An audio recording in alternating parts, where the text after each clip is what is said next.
حضور اقدس صلی اللہ علیہ وسلم کا ارشاد ہے کہ ہر عمل کے لیے اللہ کے ہاں پہنچنے کے لیے درمیان میں حجاب ہوتا ہے، مگر لا الہ الا اللہ اور باپ کی دعا بیٹے کے لیے، ان دونوں کے لیے کوئی حجاب نہیں۔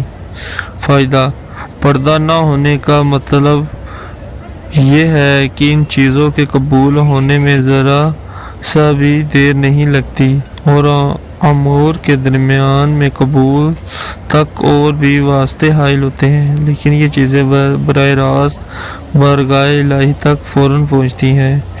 ایک کافر بادشاہ کا قصہ لکھا ہے کہ نہایت اور منتصب تھا، اتفاق سے مسلمانوں کی ایک لڑائی میں گرفتار ہو گیا۔ چونکہ مسلمانوں کو اس سے تکلیفیں پہنچی تھی، اس لیے انتقام کا جوش ان میں بھی بہت تھا۔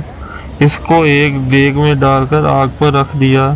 اس نے اول اپنے بتوں کو پکارنا شروع کیا اور مدد چاہی۔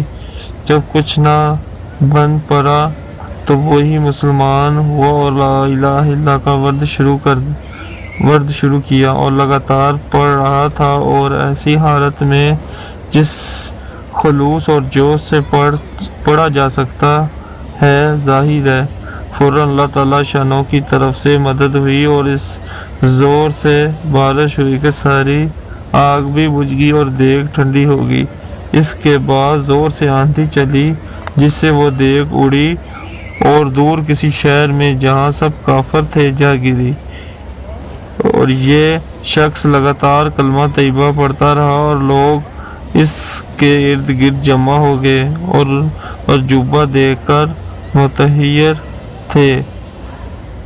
اس سے حال دریافت کیا، اس نے اپنی سرگزشت سنائی، جس سے وہ لوگ بھی مسلمان ہو گئے۔